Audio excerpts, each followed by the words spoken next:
दोस्तों, स्वागत है जीके.com में। तो आज की इस वीडियो में साइंस के 20 महत्वपूर्ण प्रश्न लाए हैं। फ्रेंड्स, हम इस वीडियो में वही प्रश्न लाए हैं जो आपके आने वाले एग्जाम में हेल्प हो सके, तो इसलिए वीडियो के अंत तक जरूर बने रहिएगा। तो चलिए शुरू करते हैं फर्स्ट क्वेश्चन से। पहला प्रश्न है हमारा, किस विटामिन के कमी के कारण आदमी का ग्रोथ रुक जाता है? तो इसका आंसर हो जाएगा आपका option number B, vitamin B2 के कारण। याद रखना है फ्रेंड्स, विटामिन B2 के कारण आदमी का ग्रोथ यानी मनुष्य का ग्रोथ रुक जाता है, ये आपको याद रखना है। चलिए इससे रिलेटेड कुछ महत्वपूर्ण जानकारी आपको बता दे रहे हैं। तो सबसे पहले विटामिन B2 का रासायनिक नाम जान लेते हैं। तो इसको हम लोग राइबोफ्लेविन कहते हैं, विटामिन B2 के रासायनिक नाम का, ये आपको याद रखना है। और विटामिन B2 किससे हमें प्राप्त हो सकता है? तो सोयाबीन से प्राप्त हो सकता है, दूध से प्राप्त हो सकता है, हरी सब्जियां, अंडे इत्यादि से हमें विटामिन B2 मिलता है, ये आपको याद रखना है। चलिए अगला प्रश्न देख लेते हैं। अगला प्रश्न है हमारा, आनुवांशिकता के जनक किसे कहा जाता है? तो इसका आंसर हो जाएगा आपका ऑप्शन नंबर सी, मेंडल एक वैज्ञानिक है, उन्होंने आनुवंशिकता का जनक कहा जाता है। इन्होंने सबसे पहले आनुवंशिकता का पता लगाया था, ये आपको याद रखना है फ्रेंड्स। चलिए बता दें आपको आनुवंशिकता किसे कहते हैं। तो बात करें आनुवंशिकता की, तो प्रत्येक जीव में बहुत ऐसे गुण होते हैं जो पीढ़ी दर पीढ़ी माता पिता के उनकी संतानों में संचरित होते हैं। जीवों के इन मूल गुणों को संचरण को आनुवंशिकता कहलाता है, ये आपको याद रखना है फ्रेंड्स। आगे बढ़ने से पहले हम आपको बता दें कि जो चैनल पर नए हैं उनको हम बता दें कि डेली बेसिस पर हम क्यूज का आयोजन करते हैं। प्रत्येक प्रश्न वीडियो के अंत में एक पूछते हैं और उसका सही और सबसे पहले जो आंसर देते हैं उनका नेक्स्ट वीडियो में नाम लिया जाता है। तो इससे होता है कि कंपटीशन स्टूडेंट के बीच क्रिएट होता है और आपको याद भी हो जाता है कंपटीशन के कारण। तो जरूर क्यूज में भाग लीजिएगा। खैर अगला प्रश्न देख लेते हैं। अगला प्रश्न है हमारा, फलों का मधुर स्वाद किसके कारण होता है? मधुर स्वाद का मतलब मीठी स्वाद किसके कारण होता है इनमें से? यह प्रश्न आपके एसएससी में आ चुका है। तो इसका आंसर हो जाएगा फ्रक्टोज के कारण। ध्यान में रखना है फ्रेंड, फ्रक्टोज के कारण फलों के मधुर स्वाद होता है, आपको एसएससी क्वेश्चन में आ चुका है। वहीं बात कर रहे हैं इसकी और जन इंपॉर्टेंट पॉइंट की, तो इसका स्वाद मीठा होता है फ्रक्टोज का, ये आपको पहले ही बता चुके हैं। और इसका अणुसूत्र भी ग्लूकोज की तरह होता है। तो ग्लूकोज का यहाँ पे C6H12O6 यहाँ फॉर्मूला हो जाएगा ग्लूकोज का, ये आपको याद रखना है फ्रेंड्स। वीडियो पसंद आए तो वीडियो को लाइक एंड शेयर जरूर कीजिएगा अपने फ्रेंड के साथ। अगला प्रश्न देख लेते हैं। फॉर्मिक अम्ल किसके द्वारा उत्पादित किया जाता है? फॉर्मिक जो एसिड होता है उसको इनमें से किसके द्वारा उत्पादित किया जाता है? तो इसका आंसर हो जाएगा आपका ऑप्शन नंबर सी, लाल चींटी के द्वारा। ध्यान में रखना है फ्रेंड्स, लाल चींटी के द्वारा फॉर्मिक एसिड का उत्पादन किया जाता है, ये आपको याद रखना है। चलिए इससे रिलेटेड इंपॉर्टेंट पॉइंट बात कर ले रहे हैं। यह लाल चींटियों, जुआ, शहद की मधुमक्खियों, बिच्छू तथा बड़े डंकों में पाया जाता है फॉर्मिक एसिड। इन कीड़ों को काटने से या डंक मारने से थोड़ा अम्ल शरीर में प्रविष्ट यानी शरीर में हमारे चला जाता है। वहीं बात करें फॉर्मिक अम्ल की, तो उसका दूसरा नाम मेथनोइक अम्ल भी कहा जाता है, ये आपको नोट में रखना है, ध्यान में रखना है। और बात कर ले रहे हैं इसके रासायनिक सूत्र की, तो HCOOH इसका रासायनिक सूत्र भी आप याद रखेंगे और इसका वैज्ञानिक नाम फॉर्मिक अम्ल होता है, ये आपको याद रखना है फ्रेंड्स। अगर आप चैनल पर पहली बार आए हैं तो चैनल को जरूर सब्सक्राइब करके बेल आइकन हिट कर दीजिएगा ताकि आने वाले नए वीडियो का नोटिफिकेशन सबसे पहले आपको मिल सके। खैर चलिए अगला प्रश्न देख लेते हैं।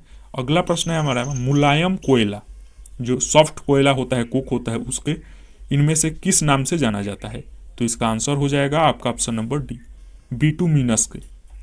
जो कोयला का एक प्रकार है, 4 प्रकार का होता है, जो चारों प्रकार आपके ऑप्शन में लिखे गए हैं, पीट, लिग्नाइट, एंथ्रासाइड और बिटुमिनस। तो सबसे मुलायम किस प्रकार का कोयला होता है? तो बिटुमिनस, ये आपको याद रखना है फ्रेंड्स। अगला प्रश्न देख लेते हैं। अगला प्रश्न है हमारा, निम्न में से किस मिश्र धातुओं को अमलगम कहा जाता है? बहुत इंपॉर्टेंट प्रश्न है आपके आने वाले एग्जाम के लिए। तो इसका आंसर हो जाएगा आपका ऑप्शन नंबर सी। ध्यान में रखना है फ्रेंड्स, पारा और जस्ता का मिश्रण को अमलगम भी कहा जाता है, ये आपके एग्जाम में आ चुका है। अगला प्रश्न देख लेते हैं। अगला प्रश्न है हमारा, किस पौधे के बीज होते हैं लेकिन उसका फल नहीं होता है? तो इसका आंसर हो जाएगा आपका ऑप्शन नंबर डी, साइकस एक प्रकार का पौधा है जिसमें बीज होते हैं लेकिन फल नहीं होते हैं, ये आपको याद रखना है फ्रेंड्स। ये सारे प्रश्न आपके पिछले एग्जाम में आ चुके हैं। अगर आप टेलीग्राम पर ज्वाइन होना चाहते हैं और वहाँ पर डेली बेसिस पर क्यूज का आयोजन वहाँ भी किया जाता है, तो आप लिंक डिस्क्रिप्शन में दिए हैं, वहाँ से ज्वाइन कर टेलीग्राम पर जरूर जुड़ जाइएगा और वहाँ पे जो इंपॉर्टेंट है उसका PDF भी प्रोवाइड फ्री में करा दिया जाता है। खैर बढ़ते हैं अगले प्रश्न की ओर। अगला प्रश्न है हमारा, पर्यावरण के अजैव अव्यय का उदाहरण इनमें से कौन है? तो इसका आंसर हो जाएगा आपका ऑप्शन नंबर सी, वायु। याद रखना है फ्रेंड्स, वायु अजैव अवयव का उदाहरण है पर्यावरण में। और बात करिए तीनों के, वनस्पति हो गए, जानवर हो गए, तो ये दोनों जैव अवयव का उदाहरण है हमारे इन्वायरमेंट में यानी पर्यावरण में। ये आपको याद रखना है फ्रेंड्स। अगला प्रश्न देख लेते हैं। ये प्रश्न आपके रेलवे एग्जाम में आ चुका है। वह एकमात्र पक्षी है जो पीछे की ओर उड़ता है। इनमें से कौन पक्षी है जो पीछे की ओर उड़ता है? तो इसका आंसर हो जाएगा आपका ऑप्शन नंबर डी, गुंजन पक्षी। आपको याद रखना है फ्रेंड्स, गुंजन पक्षी है जो पीछे की ओर उड़ता है। ये आपको याद रखना है। अगला प्रश्न देख लेते हैं। वीडियो पसंद है तो लाइक एंड शेयर जरूर कीजिएगा अपने फ्रेंड के साथ, और क्विज के जो अंत में आयोजन किए हैं उसमें जरूर भाग लीजिएगा। पार्टिसिपेट लेने से आपको कंपटीशन क्रिएट होगा और आप खोजेंगे तो आपको याद भी हो जाएगा आंसर। खैर, अगला प्रश्न देख लेते हैं। अधिकतम पोषक तत्व रक्त में कहाँ से अवशोषित किए जाते हैं? जो अधिकतम पोषक तत्व है रक्त में, वो कहाँ से अवशोषित करता है इनमें से? तो इसका आंसर हो जाएगा फ्रेंड्स आपका ऑप्शन नंबर बी, छोटी आंत से। आपको याद रखना है फ्रेंड, छोटी आंत से अधिकतम पोषक तत्व रक्त अवशोषित करता है। अगला प्रश्न देख लेते हैं। अगला प्रश्न है हमारा, मानव हृदय में कितने कोष्ठक होते हैं यानी कितने भाग होते हैं? तो इसका आंसर हो जाएगा आपका ऑप्शन नंबर सी, 4। टोटल 4 मानव हृदय में कोष्ठक होते हैं। ये आपको याद रखना है फ्रेंड्स। अगला प्रश्न देख लेते हैं। अगला प्रश्न है हमारा, मानव शरीर की सबसे बड़ी कोशिका इनमें से कौन है? तो इसका आंसर हो जाएगा आपका ऑप्शन नंबर सी, तंत्रिका कोशिका। आपको याद रखना है फ्रेंड्स कि तंत्रिका कोशिका मानव शरीर की सबसे बड़ी सेल है। सेल कोशिका को इंग्लिश में सेल कहते हैं, ये भी आपको ध्यान में रखना है फ्रेंड्स। अगला प्रश्न देख लेते हैं। मानव शरीर का सबसे बड़ा अंग कौन सा है? ये आपके रेलवे एग्जाम में आया था, तो इसका आंसर हो जाएगा आपका ऑप्शन नंबर सी, चमड़ा। स्किन होता है जो सबसे बड़ा अंग है। यहाँ पे यकृत मत मार दीजिए, क्योंकि यकृत अगर चमड़ा ऑप्शन में ना हो इनमें से तो यकृत हो जाएगा, लीवर हो जाएगा, ग्रंथि सबसे बड़ी ग्रंथि। लेकिन यहाँ बात हुई है अंग की, तो अंग चमड़ा हो जाएगा। स्किन सबसे बड़ा अंग है, ये आपको जानना चाहिए। चल अगला प्रश्न देख लेते हैं। अगला प्रश्न देख लेते हैं। किस विटामिन से दांतों का निर्माण होता है? इनमें से कौन सा विटामिन है जिसको मिलाकर दांत का निर्माण किया जाता है? तो इसका आंसर हो जाएगा फ्रेंड्स आपका option number A, vitamin D. Vitamin D है जो दांतों को निर्माण करने में सहायक होती है, यानी उसका भी महत्व रहता है दांतों के निर्माण में। चलिए, विटामिन डी का रासायनिक नाम पूछ लेता है एग्जामिनर आपसे, तो कैल्सीफेरॉल। याद रखना है फ्रेंड, कैल्सीफेरॉल विटामिन डी का रासायनिक नाम है। यहाँ से भी क्वेश्चन बन सकते हैं आपके एग्जाम में। अगला प्रश्न देख लेते हैं। हैजा का कारण है, हैजा जो एक बीमारी है उसका इनमें से क्या कारण है? तो इसका आंसर हो जाएगा आपका ऑप्शन नंबर ए, जीवाणु। ये भी प्रश्न आपके एग्जाम में आ चुका है फ्रेंड्स। जीवाणु हैजा का कारण है, आपको याद रखना है। अगला प्रश्न देख लेते हैं।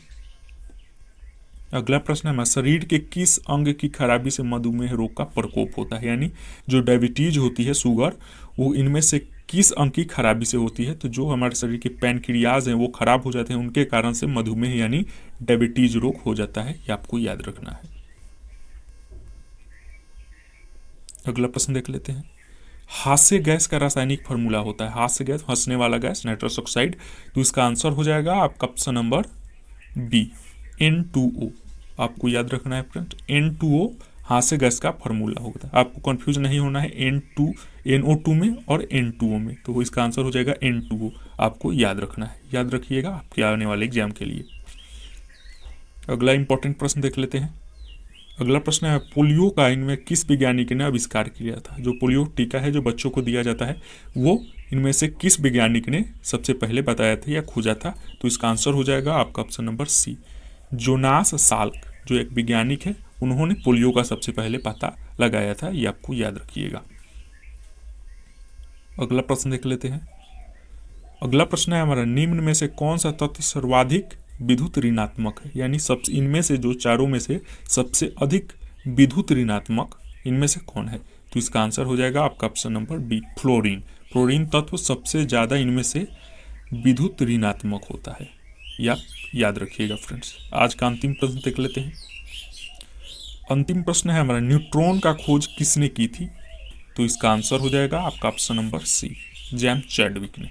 न्यूट्रॉन की खोज जेम्स चैडविक ने की थी। तो आज का प्रश्न यही समाप्त हुआ।